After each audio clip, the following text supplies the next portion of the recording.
Hello दोस्तों, कैसे हैं आप लोग। उम्मीद है आप लोग अच्छे होंगे और अपने अपने फील्ड में अच्छा करने की कोशिश कर रहे होंगे।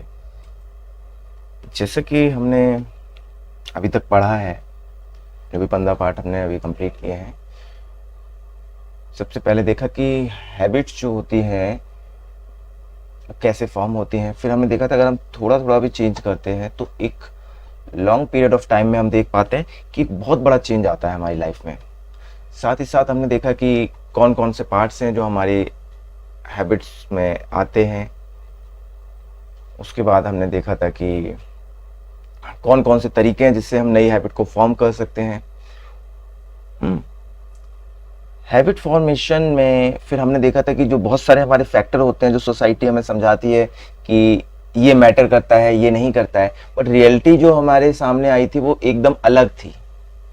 रियलिटी ये थी कि जिस तरह से देखो, एक सोसाइटी जो होती है ना, सोसाइटी को एक तरीके से चलाना होता है तो उसको कंट्रोल किया जाता है कई तरीके से। और जब मार्केट होता है तो जो मार्केट होता है वो क्या करता है, अपने प्रोडक्ट बेचने के लिए अपनी चीज़ों को ऐसे डेकोरेट करता है कि आप उसकी तरफ अट्रैक्टेड हो जाओ। बहुत सारी चीज़ें समाज में हैं, जैसे आइसक्रीम देख लो, टेस्ट में आती है, कलरफुल होते हैं, मोबाइल्स होते हैं, बड़े बड़े ऐड होते हैं, बड़े बड़े स्टार उनके ऐड करते हैं। बट रियलिटी इज़ दैट कि बहुत सारी चीज़ों की हमको ज़रूरत नहीं है, या बहुत सारी चीज़ें जिस तरह से हमें दिखाई जा रही हैं वो उस तरह से नहीं है, और इवन वो हमारे लिए हार्मफुल है। बट एक सोसाइटी में रहते हुए हमें उन चीज़ों को फेस करना पड़ेगा, वो हमारे सामने भी आएंगी। हमें डिसाइड करना है कि हमें किस चीज़ को कंटिन्यू करना है, किस चीज़ को छोड़ना है। अगर एज ए इंडिविजुअल, एक व्यक्ति के रूप में मुझे बाहर का खाना बहुत पसंद है, मैं जानता हूँ कि वो चीज़ अच्छी नहीं है सेहत के लिए, लेकिन फिर भी मैं करता हूँ। क्यों? क्योंकि उसे इस तरह से डिज़ाइन किया गया है, वो हमारे इंटरनल जो हमारे टेस्ट बड्स हैं उनको तो वैसे ही पसंद है, तो इस चीज़ का यूज़ करके वो इस तरह से डिज़ाइन करते हैं, इस तरह से बनाते हैं, लोगों को आकर्षित करते हैं कि भाई लोग उन चीज़ों को पसंद करते हैं और ज़्यादा से ज़्यादा उन चीज़ों की तरफ आकर्षित हो जाते हैं। तो अब जो अभी तक हमने जो देखा है, 7th पार्ट तक कंप्लीट किया है, जिसमें हमने देखा था कि सेल्फ कंट्रोल जो होता है उसकी बात समझी थी कि ज़्यादातर लोग जो हमसे कहते हैं कि भाई सेल्फ कंट्रोल अगर आप कर सकते हो तो आप किसी भी हैबिट को बदल सकते हो। बट हमें पता है कि सेल्फ कंट्रोल में एक बहुत बड़ा रोल होता है। सेल्फ कंट्रोल जो होता है एक तो थोड़े समय तक ही काम करता है, उसके बाद तो फिर उसके बाद उतना कुछ रह नहीं जाता है। क्यों नहीं रह जाता है? क्योंकि जो इन्वायरमेंट है वो लॉन्ग टर्म में काम करता है। आप ऐसे लोगों के बीच में रह रहे हो जो आपसे बिल्कुल अलग हैं, आपकी लाइफ का गोल कुछ अलग है, या अभी आपका शॉर्ट टर्म गोल कुछ अलग है, आप लगता है स्मोकिंग ही छोड़ना चाहते हो, तो आप ऐसे लोगों के बीच में रह रहे हो तो बहुत चांसेस है कि 3-4 दिन अभी रखोगे, उसके बाद खत्म हो जाएगा। जनवरी के महीने में जो सिगरेट कंपनियां होती हैं वो सबसे ज़्यादा पैसे खर्च करती हैं एडवर्टाइजमेंट में, क्योंकि न्यू ईयर रेजोल्यूशन के रूप में नए साल में आने के बाद क्या होता है कि लोग अपने से वादा करते हैं कि भाई मुझे सिगरेट छोड़नी है। होता क्या है, थोड़े दिन तो होता है कि भाई हाँ करना है, 2-3 दिन, 4 दिन, 5 दिन, बट ऑलमोस्ट होता क्या है कि ऐसा कुछ दिन रखने के बाद हमें पता लगता है कि अरे कुछ नहीं हो पा रहा है, कि सोसाइटी चेंज नहीं हुई है, लोग चेंज नहीं हुए हमारे चारों तरफ पे, हमारा माहौल वही है, एनवायरनमेंट वही है। अल्टीमेटली क्या होता है, 10 दिन, 15 दिन, 20 दिन बाद हम घूम फिर के वहीं आ जाते हैं। तो सेल्फ कंट्रोल के पीछे क्या सीक्रेट था वो भी हमने देखा था।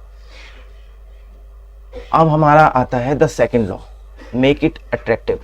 अब जो हमारी हैबिट्स हैं, बुरी आदतों को छोड़ के अगर हम नई अच्छी आदतों को स्टार्ट करना चाहते हैं तो उसमें हम कुछ ऐसे चेंज कर सकते हैं जो हमारे लिए अट्रैक्टिव हो जाए। ज़्यादातर बुरी चीज़ों के लिए लोग इसे अट्रैक्टिव बनाते हैं ताकि हम लोग उन चीज़ों को ज़्यादा अडॉप्ट करें, बट अच्छी चीज़ों में ये अट्रैक्शन नहीं होता है और उनको ज़रूरत भी नहीं है। बट एक व्यक्ति जब इनिशियल फेज में है, उस चीज़ को अडॉप्ट करना चाहता है, तो उसके लिए ये एक बहुत ज़्यादा बेनिफिशियल हो सकता है कि अगर वो ये समझ पाए या उसमें कुछ ऐसे चेंज कर पाए जिससे उसकी तरफ वो आसानी से अट्रैक्ट हो पाए। यानी अगर कोई आपके पास हैबिट है तो उसे कैसे इरिसिस्टिबल बनाया जाए, मतलब उसमें जो भी आपके लिए विरोध है जिससे आप उसे चेंज नहीं कर पा रहे, उसको कैसे आप ऐसा कर सकते हैं कि आप इनिशियल फेज में कम से कम उस आदत को कंटिन्यू कर पाएं ताकि वो आगे जाके आपको एक हैबिट के रूप में बन जाए। साथ ही साथ हम देखेंगे सेकंड लॉ में कि क्या रोल है फैमिली का एंड फ्रेंड्स का आपकी हैबिट बनाने में, जो कि बहुत बड़ा रोल है। पहले लोग कहते भी थे कि भाई जैसे संगत में रहोगे वैसा हो जाएगा। कंपनी बहुत बड़ा रोल निभाती है कि आपके लोग कैसे हैं, जो कि इनिशियल फेज में तो और भी ज़्यादा होता है जब बच्चे छोटे होते हैं। 5 साल है, 3 साल का बच्चा है, 14 साल तक तो उसको ऐसे एनवायरनमेंट होना चाहिए जहाँ पर ज़्यादा लोग अच्छे हैं, लेकिन होता नहीं है। स्पेशली पेरेंट्स भी इतना केयर नहीं करते अपने बच्चों के लिए कि उनको इस चीज़ का ध्यान दें। उनको लगता है कि भाई स्कूल लगा दिया, ट्यूशन लगा दिया, बाकी चीज़ें मैटर नहीं करती हैं। बट इन चीज़ों से भी ज़्यादा मैटर करता है कि आप अपने बच्चे को, या फिर कोई भी इंडिविजुअल बड़ा ही व्यक्ति है, तो वो कैसे एनवायरनमेंट में रहता है उसको। तीसरा इसमें चैप्टर सेकेंड लॉ के अंदर तीसरा पार्ट जो है, how to find and fix the causes of the bad habits. तो तीसरा पार्ट है। तो सेकंड लॉ के लिए इस जो भी हैबिट स्टार्ट करनी है उससे अट्रैक्टिव बनाने के लिए हमारे पास 3 पार्ट्स हैं। इन तीनों पार्ट को कंप्लीट करके जल्दी जल्दी से खत्म करेंगे। और साथ ही साथ आपको करना क्या है, खुद भी आपको बुक को पढ़ना है, क्योंकि जब आप बुक पढ़ेंगे तब आपको अच्छे से समझ आएगा और उस चीज़ को आप समझ पाएंगे और अपनी लाइफ में चेंज ला पाएंगे।